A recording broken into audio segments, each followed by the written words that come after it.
Hello दोस्तों, नमस्कार। स्वागत है आपका एडवांस एग्रीकल्चर यूट्यूब चैनल पर। दोस्तों, आज की इस वीडियो के माध्यम से आपको बतलाने वाले हैं सेवंती की उन्नत खेती, जिसे गुलदाउदी की खेती भी कहा जाता है। गुलदाउदी का फूल, जिसे दोस्तों इंग्लिश पर क्रिसैंथेमम फार्मिंग भी कहा जाता है। तो यह जो दोस्तों फूल है, बहुत ही ज़्यादा खूबसूरत फूल है। तो कैसे हमारे किसान भाई सेवंती की खेती करके काफ़ी अच्छा प्रॉफिट निकाल सकते हैं, संपूर्ण जानकारी A to Z शेयर करने वाले हैं। सेवंती की खेती पूरे विश्व में उगाई जाने वाली महत्वपूर्ण फूल वाली फसल है।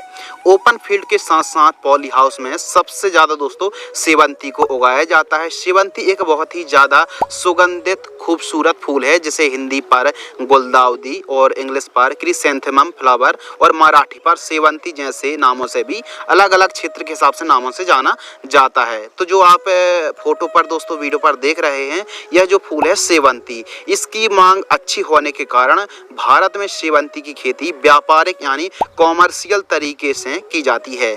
इसके फूलों का उपयोग मुख्य तौर पर पार्टी व्यवस्था, धार्मिक चढ़ावे के साथ साथ माला बनाने में किया जाता है। यह जड़ी बूटी का सदाबहार पौधा है, जो कि 50 से लेकर 150 सेंटीमीटर ऊंचाई तक दोस्तों हो सकता है। सेवंती के फूलों का रंग दोस्तों अलग अलग होता है, जैसे खासकर गुलाबी, पीले, क्रीमी, सफेद एवं हल्के हरे रंग के भी होते हैं। इसका जो दोस्तों फूल है, दो प्रकार से ग्रो किया जाता है, तैयार किया जाता है। एक तो कट फ्लावर पौधे, एक शाखा में केवल एक पौधे में एक फूल को तैयार किया जाता है। बाकी की जो सभी ब्रांचेस हैं उनको कट कर दिया जाता है, और जो एक फूल तैयार होता है वह काफी बड़ा होता है और मार्केटिंग डिमांड भी काफी अच्छी होती है। बड़ा खूबसूरत फूल होता है। और दूसरा, नॉर्मल तरीके से भी लगातार हार्वेस्टिंग करके, तोड़ाई करके भी बिक्री आप कर सकते हैं। यह तरीका भी काफी ज्यादा पॉपुलर है। सेवंती एक अधिक लाभ देने वाली चुनिंदा फूलों में से एक फसल दोस्तों मानी जाती है। संपूर्ण A to Z जानकारी दोस्तों आपको इस वीडियो के माध्यम से मिलने वाली है, चाहे टाइमिंग हो, जलवायु है, खाद दवाई और उर्वरक की संतुलित मात्रा के साथ साथ किस्में, उत्पादन, लागत, मुनाफा, एरीगेशन, फर्टिगेशन, प्लांटेशन के साथ साथ संपूर्ण जानकारी शेयर करने वाले हैं। तो इस वीडियो पर बने रहिए। चैनल पर पहली बार आए हैं तो चैनल को सब्सक्राइब कर लीजिए। चलिए शुरू करते हैं। सबसे पहले बात कर लेते हैं टाइमिंग यानी अनुकूल समय की। सेवंती की खेती के लिए सबसे परफेक्ट समय कौन सा है? तो दोस्तों गर्मियों के लिए आप दिसंबर जनवरी महीना काफ़ी बढ़िया है, और सर्दियों के लिए दीपावली की जो समय है जुलाई अगस्त पर आप दोस्तों पौधरोपण कर दीजिए, बेहतरीन आपको लाभ मिलने वाला है। तो दिसंबर जनवरी और जुलाई अगस्त, यह 4 महीने बहुत ही ज़्यादा अच्छे हैं। जलवायु और टेम्परेचर के ऊपर दोस्तों बात करें तो सेवंती का पौधा शुष्क एवं अर्ध शुष्क जलवायु का पौधा है, और शरद ऋतु में यह फसल ठीक तरीके से ग्रो होती है। इसके पौधे अधिक बरसात और अधिक गर्मी में ठीक तरीके से विकास नहीं कर पाते हैं। मौसम में जितनी ज़्यादा ठंडक होगी, मध्यम टेम्परेचर होगा, उतनी ही ठीक तरीके से दोस्तों ग्रो यानी बढ़वार देखने के लिए मिलने वाली है। टेम्परेचर, न्यूनतम टेम्परेचर 8 से 10 डिग्री सेल्सियस और अधिकतम 35 से लेकर 38 डिग्री सेल्सियस का जो टेम्परेचर होता है काफ़ी अनुकूल माना जाता है। वहाँ की इस फूल की खेती यानी सेवंती की खेती आप सभी राज्यों पर खेती कर सकते हैं, सभी जलवायु पर खेती की जा सकती है। भूमि और खेत की तैयारी के ऊपर बात करें तो उत्तम जल निकास वाली जो काली मिट्टी है, काली दोमट भूमि काफ़ी ज़्यादा उपयुक्त मानी जाती है। मृदा की pH वैल्यू 6 से 7.5 तक चल जाती है, 7 तक ही काफ़ी अच्छी मानी जाती है। और खेत की तैयारी, तो खेत की तैयारी पहली जो आपको प्लाविंग कराना है, गहराई में चलने वाले प्लाव से आपको पहली जुताई कराना है। उसके बाद दोस्तों आपको कल्टीवेटर से आड़ी और तिरछी आपको प्लाविंग कराना चाहिए। हैरो की मदद से मिट्टी को ठीक तरीके से आपको भुरभुरी करा लेना है, और खेत के चारों साइड एकदम साफ सफाई होना चाहिए। ग्रीन नेट और तारबंदी भी आप करा लीजिए यदि जंगली जानवर और नीलगाय परेशान करते हैं। जल भराव बिल्कुल भी नहीं होना चाहिए, और मिट्टी अच्छी भुरभुरी होना चाहिए। उन्नतशील किस्मों के ऊपर दोस्तों बात करते हैं तो सेवंती की जो किस्में हैं अलग अलग पूरे भारत भर में काफ़ी ज़्यादा इसकी खेती की जाती है। तो वैरायटी भी काफ़ी ज़्यादा अलग अलग हैं। इस वीडियो के माध्यम से काफ़ी पॉपुलर, काफ़ी प्रचलन में जो किस्में हैं काफ़ी अच्छा उत्पादन देती हैं, कम समय पर बढ़िया प्रॉफिट आप इन किस्मों से निकाल सकते हैं। नंबर 1 रतलाम सिलेक्शन के नाम से आती है, नंबर 2 अनमोल गुलदाउदी के नाम से आती है। नंबर 3 रॉयल पर्पल के नाम से आती है। नंबर 4 येलो डे लाइट के नाम से आती है। और विंटर क्वीन के साथ साथ वग्गी वैरायटी और रेगन वाइट जैसी वैरायटी को आप लगा सकते हैं। तो यह जो किस्में हैं जो कि आप फोटो पर देख रहे हैं, इन किस्मों में से कोई भी किस्म को आप लगा सकते हैं। प्रति एकड़ प्लांट्स, तो 1 एकड़ पर दोस्तों आपको कितने पौधे लगाना चाहिए? तो 1 एकड़ में 10,000 से 12,000 पौधे की रिक्वायरमेंट पड़ने वाली है। प्लांट्स रेट के ऊपर दोस्तों बात करते हैं तो किसी भी ट्रस्टेबल नर्सरी से जो कि आप पौधे देख रहे हैं, पौधे का जो कीमत है, पौधे का जो रेट है 3 रुपये प्रति पौधा की दर से हमको कीमतें देखने के लिए मिलती है। 3 रुपये में एक पौधा। तो इस हिसाब से आपको 10 से 12,000 पौधे लगाना है। बेड तैयार के ऊपर बात करें तो बेड की जो आपको चौड़ाई रखनी है 3 फीट, बेड से बेड की दूरी 2.5 फीट और बेड की ऊंचाई दोस्तों आपको 1 फीट रखनी चाहिए। बेड मेकर या फिर बेड राइजर से आपको बेड तैयार कराना चाहिए। बेसल डोज, सेवंती की फसल पर प्राइमरी न्यूट्रिएंट की पूर्ति करना बहुत ज़्यादा जरूरी है। तो प्राइमरी न्यूट्रिएंट में कौन कौन सी खादों को देना चाहिए, आइए समझते हैं। गोबर की खाद 2 trolley, NPK 12-32-16 50 kilogram, Regent GR दानेदार इंसेक्टिसाइड 5 किलोग्राम। और वेट तैयार करते समय जो हमने खादें बताई हैं प्रति एकड़ की दर से प्रयोग करके वेट तैयार कराना चाहिए। Drip irrigation 16 mm inline drip आप लगा सकते हैं। मल्चिंग पेपर, जी हाँ दोस्तों, 30 माइक्रोन का मल्चिंग पेपर आप इस फसल पर लगाइए, क्योंकि काफ़ी लंबी फसल है और काफ़ी लंबे समय तक आपको फूल की प्राप्ति होने वाली, हार्वेस्टिंग आप इस फसल से निकाल सकते हैं। तो 30 माइक्रोन का मल्चिंग पेपर आप लगा सकते हैं। प्लांट डिस्टेंस के ऊपर दोस्तों बात करते हैं, काफ़ी ज़्यादा इंपॉर्टेंट इसलिए है कि कितनी दूरी पर हमको पौधरोपण करना चाहिए। यदि मल्चिंग ड्रिप बेड विधि से आप खेती कर रहे हैं तो पौधे से पौधे की दूरी दोस्तों आपको 2 फीट रखनी है और लाइन से लाइन की दूरी 4 फीट आपको रखनी चाहिए। ध्यान रखिए, सिंगल वेट पर आपको जिगजैग पौधरोपण करना है, डबल लाइन पर, यानी एक वेट पर पौधे से पौधे की दूरी 2 फीट रखनी है, जिगजैग डबल लाइन पर पौधरोपण आपको करना चाहिए, जो कि आप वीडियो पर देख रहे हैं। इसके अलावा सीक्रेट फॉर्मूलेशन शेयर करते हैं वीडियो के चलते कि गर्मियों के दिनों पर यदि आप सेवंती की खेती कर रहे हैं तो मिनी स्प्रिंकलर जरूर लगाएं। इससे दोस्तों जो बढ़वार है वो काफ़ी अच्छी है। और जो आप वीडियो पर देख रहे हैं यह बल्ब दोस्तों इसलिए लगे हैं शाम टाइम, यानी 7 बजे के बाद ऑन किए जाते हैं, चालू किए जाते हैं। तो इनसे ये फायदा होता है कि जो वनस्पतिक बढ़वार है वो काफ़ी ज़्यादा अच्छी होती है, बल्ब भी चालू रहते हैं और जो फॉगर है मिनी स्प्रिंकलर को भी चालू किया जाता है। बहुत ही शानदार बढ़वार के लिए यह काम किया जाता है। तो यह काम भी चाहें तो आप कर सकते हैं। बाकी गर्मियों के दिनों पर मिनी स्प्रिंकलर या फिर रेन पाइप को आप लगा सकते हैं। प्लांटेशन के ऊपर बात कर लेते हैं, पौधरोपण। तो सेवंती के पौधे को आप किसी भी बागबानी ट्रस्टेबल नर्सरी से आसानी से पौधे मिल भी जाते हैं, सस्ते मिल जाते हैं। तो पौधरोपण किस प्रकार करना चाहिए कृपया ध्यान से सुनिए। मल्चिंग पेपर में आपको जिगजैग होल्स करना है 2 इंची। और दोस्तों आपको एक बेड में सिंगल लाइन पर ड्रिप बिछाना चाहिए। 2 दिन पहले से ही आपको पर्याप्त मात्रा पर सिंचाई करना है और पर्याप्त मात्रा पर नमी बनाए रखना है। शाम टाइम आपको एक एक पौधों की पौधरोपण कर देना है। जो पौधे हैं मल्चिंग में टच नहीं होना चाहिए, पौधा एकदम सीधा होना चाहिए। और शुरुआती स्टेज पर सिंचाई करें और पर्याप्त मात्रा पर हल्की हल्की आपको सिंचाई करते रहना चाहिए। रोपण करने से पहले एक बात आपको ध्यान रखना है कि जो नर्सरी है इमिडाक्लोप्रिड या फिर नीम ऑयल, दोनों में से कोई एक का स्प्रे कर लीजिए, क्योंकि जब आप पौधरोपण करेंगे तो 10 दिन बाद तक आप कोई भी स्प्रे नहीं करेंगे तो काफ़ी अच्छा प्रोटेक्शन मिले। तो इसके लिए इमिडाक्लोप्रिड और नीम ऑयल दोनों में से कोई एक नर्सरी पर स्प्रे कर लीजिए, फिर आपको पौधरोपण करने में काफ़ी बढ़िया प्रोटेक्शन देखने के लिए मिलता है। ड्रेंचिंग शेड्यूल के ऊपर दोस्तों बात करते हैं कि जब आप पौधरोपण करते हैं तो सिंचाई पर तो आपको ध्यान रखना ही रखना चाहिए, प्लस आपकी जो फसल है सेवंती के पौधे काफ़ी जल्दी से बढ़वा लें, तो इसके लिए आपको ड्रेंचिंग करना बहुत ज़्यादा ज़रूरी है।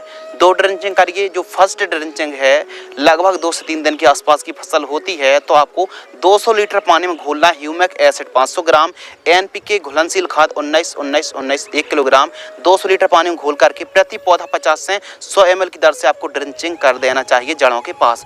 सेकंड ड्रेंचिंग 6 से 7 दिन के आसपास की फसल होती है तो सिजेंटा कंपनी की ब्लू कॉपर फंगिसाइड यानी कॉपर ऑक्सीक्लोराइड 50% 500 ग्राम लेना है। और इसके साथ NPK घुलनशील खाद 1261 आपको लेना है 1 किलोग्राम। माइक्रो माइक्रो न्यूट्रिएंट 500 ग्राम। इन तीनों को मिक्स करना है 200 लीटर पानी घोल करके प्रति एकड़ की दर से ड्रिंचिंग कर देना चाहिए। सिंचाई के ऊपर बात कर लेते हैं इरिगेशन। तो सेवंती की फसल पर जो सिंचाई की आवश्यकता है, मध्यम सिंचाई की आवश्यकता पड़ती है। यदि आप ड्रिप से खेती कर रहे हैं तो 1 से 2 दिनों के अंतराल पर 1 घंटे करके भी सिंचाई बेहतरीन तरीके से वाटर मैनेजमेंट को आप सुधार के रख पाएंगे। फ्लैट इरिगेशन से खेती कर रहे हैं तो 10 से 12 दिनों के अंतराल पर आवश्यकता अनुसार सिंचाई करनी चाहिए। खरपतवार नियंत्रण के ऊपर दोस्तों बात करते हैं तो जो वीड कंट्रोल है, जितनी ज़्यादा साफ सफाई रखेंगे बहुत अच्छी बात है।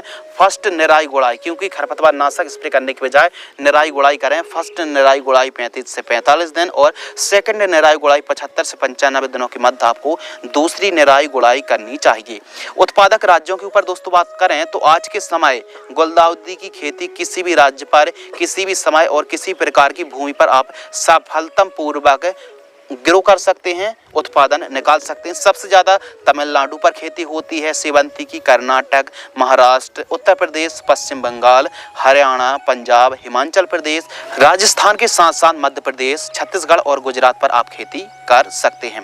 प्लांट पिचिंग के ऊपर दोस्तों बात करते हैं प्रूनिंग। तो किस प्रकार कटिंग करना चाहिए, क्योंकि जो सेवंती का पौधा है दोस्तों ये काफ़ी ज़्यादा ब्रांचेस में फैलाव में बढ़ता है। यदि आप इसकी प्रूनिंग करते हैं, कटिंग करते हैं, तो जब पौधा ये मान लीजिए 7 से 8 इंच के आसपास का हो जाए तब हमको टॉप शीर्ष ब्रांचेस को कट कर देना चाहिए। इससे पौधा ज़्यादा फुटाव में बढ़ता है, अधिक पैदावार होती है और ज़्यादा से ज़्यादा फैलाव के कारण ज़्यादा पैदावार देखने के लिए मिलती है। तो प्रूनिंग करने के लिए 2 से लेकर 3 इंच ऊंचाई से आपको जो पौधा है टॉप शीर्ष को 2 से 3 इंच की टॉप शीर्ष को आपको कट कर देना चाहिए। स्प्रे शेड्यूल के ऊपर बात करते हैं।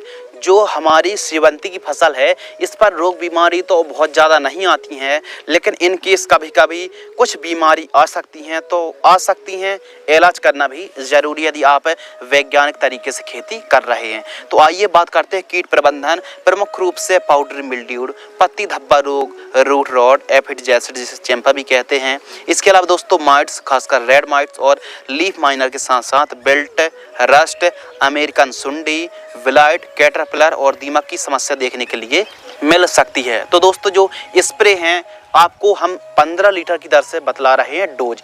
तो जो फर्स्ट स्प्रे है 25 दिन के आसपास की फसल होती है तो एक कीटनाशक, एक फंगिसाइड को 15 लीटर पानी में घोल करके स्प्रे करना है। सेकंड स्प्रे 35 दिन की फसल होती है। इसके अलावा थर्ड स्प्रे 60 से 65 दिन और साथ ही फोर्थ स्प्रे 80 से 100 दिन के आसपास की फसल होती है।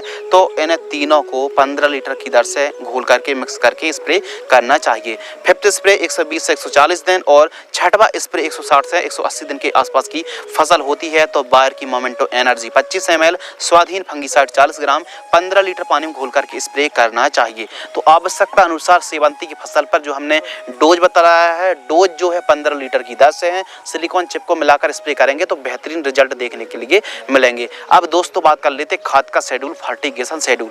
तो आप 2 तरीके से खेती करते हैं सेवंती, एक तो मल्चिंग ड्रिप्स हैं और एक साधारण तरीके से। यदि आप साधारण तरीके से खेती कर रहे हैं तो जड़ों के पास इन खादों को देकर सिंचाई कर सकते हैं, और यदि आप ड्रिप से खेती कर रहे हैं तो वेंचुरी के माध्यम से घुलनशील खाद एनपीके को छोड़ना पड़ेगा। तो सबसे पहले बात करते हैं यदि आप साधारण तरीके से खेती कर रहे हैं तो जो फर्स्ट खाद है, सेवंती की फसल 25 से 30 दिन के आसपास की होती ट्रांसप्लांट से, तो यूरिया 15 किलो, सल्फर 2 किलो प्रति एकड़ की दर से जड़ों के पास देकर सिंचाई करना चाहिए। इसके अलावा सेकंड जो दोस्तों खाद है 45 से लगभग 50 दिन के आसपास की फसल होती है तो बायोजाम 10 किलोग्राम, माइक्रोन्यूट्रिएंट 5 किलोग्राम और यूरिया 20 kg, इन तीनों को मिक्स करके प्रति एकड़ जड़ों के पास देकर सिंचाई करना चाहिए। किस प्रकार खाद देना है, जड़ों से लगभग 5 से 6 इंच दूर जड़ों के पास देकर सिंचाई करने से बेहतरीन रिजल्ट देखने के लिए मिलेंगे। एवं थर्ड खाद की ऊपर दोस्तों बात करें तो 70 से 80 दिन की फसल होती है। फोर्थ खाद 100 से 120 दिन और फिफ्थ खाद 150 से 160 दिन के आसपास की फसल होती है। तो magnesium sulphate 10 kilo, NPK 0050 10 kilo प्रति एकड़ जड़ों के पास देकर सिंचाई करना चाहिए। अब दोस्तों बात कर लेते हैं जो किसान भाई, जो फार्मर्स ड्रिप से सेवंती की खेती कर रहे हैं तो इन खादों को आवश्यकता अनुसार आप छोड़ सकते हैं। तो जो दोस्तों हम कॉम्बिनेशन आपको बतलाने वाले हैं जो कि आप स्क्रीन पर देख सकते हैं, फर्स्ट कॉम्बिनेशन, सेकंड कॉम्बिनेशन और थर्ड कॉम्बिनेशन, 3 कॉम्बिनेशन पर पूरी घुलनशील खाद डिपेंड है। तो सबसे पहले बात करते हैं फर्स्ट कॉम्बिनेशन। 15 दिन से लेकर 55 दिन के मध्य 3-3 दिनों के अंतराल पर इन खादों को एक दिन में एक खाद 3 दिन का अंतर रखना है। NPK 19-19 2 kilo, NPK 20-20-20 2 kilo, NPK 23-23-23 2 kilo, humic acid 500 ग्राम, माइक्रोन्यूट्रिएंट 500 ग्राम, बोरॉन 500 ग्राम, ट्राइकोडर्मा 500 ग्राम। इनको 3-3 दिनों के अंतराल पर 15 दिन से लेकर 55 दिन के मध्य प्रयोग करना चाहिए। फर्स्ट कॉम्बिनेशन जब सेवंती की फसल वनस्पतिक स्टेज पर हो तो नाइट्रोजन की अधिक आवश्यकता पड़ती है।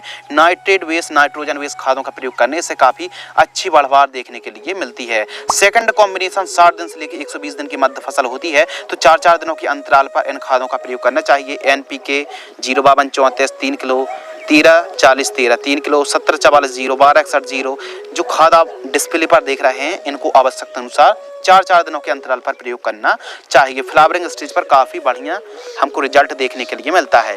थर्ड जो कॉम्बिनेशन है 125 दिन बाद, 125 दिन या 125 दिन के बाद की जब फसल होती है तो 4-4 दिनों के अंतराल पर इन खादों को छोड़ना चाहिए। जैसे 0050 है, 13045 है तो आवश्यकता अनुसार इन खादों को 4-4 दिनों के अंतराल पर एक दिन में एक खाद का ही इस्तेमाल करना है। यह जो कॉम्बिनेशन है जो फार्मर्स, जो किसान भाई ड्रिप से खेती कर रहे हैं तो आवश्यकता अनुसार इन खादों की पूर्ति करने से बेहतरीन रिजल्ट, बेहतरीन फूल और बेहतरीन उत्पादन देखने के लिए मिलने वाला है।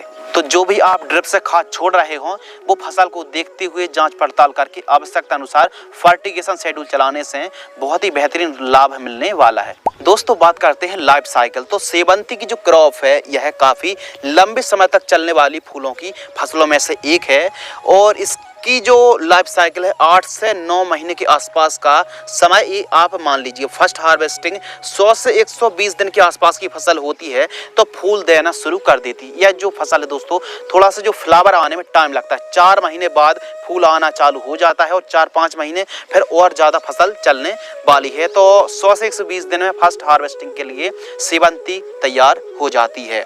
बाजार भाव, मार्केटिंग रेट, तो सेवंती के फूल का जो बाजार भाव है हमेशा अच्छा बना रहता है। 30 रुपए से लेकर 80 रुपए प्रति किलोग्राम का रेट देखने के लिए मिलता है। यदि हमारे किसान भाइयों को 50 रुपए का ही रेट मिल जाता है और बड़े आराम से मिल भी जाता है। 50 रुपए केजी यानी 5000 रुपए क्विंटल। लागत के ऊपर दोस्तों बात करते हैं तो सेवंती की यदि आप व्यवस्थित तरीके से वैज्ञानिक खेती करते हैं तो 1 लाख रुपए के आसपास सभी खर्चे को जोड़कर 1 लाख रुपए के आसपास लागत लगने वाली है। उत्पादन के ऊपर दोस्तों बात करते हैं तो उत्पादन काफी ज्यादा डिपेंड करता है कि आपने फसल को किस प्रकार ग्रो किया है, किस प्रकार साफ सफाई रखी है, किस प्रकार आपने रोग मुक्त, कीट मुक्त फसल को रखा है। यदि फसल काफी अच्छी बढ़वाल लेती है, प्रॉपर आप हार्वेस्टिंग करते हैं तो ये मान लीजिए लगभग 1 एकड़ में 60 से लेकर 75 क्विंटल प्रति एकड़ की दर से उत्पादन देखने के लिए मिलता है। मुनाफा प्लस नेट प्रॉफिट के ऊपर दोस्तों बात करें तो आपको भी बहुत अच्छे से पता है कि यदि बाजार भाव, मंडी भाव अच्छे रहेंगे तो आमदनी बढ़ने वाली है, कीमतें घटने पर आमदनी भी घट जाएगी। यदि 50 रुपए केजी का रेट मिल जाता है, 5000 रुपए क्विंटल, 1 एकड़ में 60 क्विंटल ही पैदावार मान लेते हैं तो यदि 5000 में 60 का इंटू कर देंगे तो 3 लाख हमारा दोस्तों मुनाफा आ गया। 1 लाख लागत घटा देंगे तो जो नेट प्रॉफिट है 2 लाख रुपए। अब उत्पादन यदि बढ़ता है और यदि उत्पादन के साथ साथ बाजार भाव बढ़ते हैं तो जो हमने आपको नेट प्रॉफिट, शुद्ध आमदनी नेट प्रॉफिट 2 लाख बताया है, 2 लाख रुपए से लेकर दोस्तों आप 4 लाख रुपए तक कमाई कर सकते हैं। तो हमारे किसान भाई सेवंती की खेती करके काफी अच्छा प्रॉफिट निकाल सकते हैं, काफी अच्छी कमाई कर सकते हैं। दोस्तों आज की इस वीडियो के माध्यम से हमने आपको बतलाया कैसे आप गुलदाउदी की खेती यानी सेवंती की खेती कर सकते हैं। यदि आपको यह वीडियो पसंद आती है वीडियो को लाइक करें। यदि आपके मन में कोई सवाल है, सुझाव हैं तो कमेंट सेक्शन में अपने सवाल या सुझाव लिख के भेज सकते हैं। मिलते हैं इसी प्रकार कृषि कार्य से जुड़ी महत्वपूर्ण जानकारी के साथ। तब तक के लिए धन्यवाद, नमस्कार, जय हिंद, वंदे मातरम।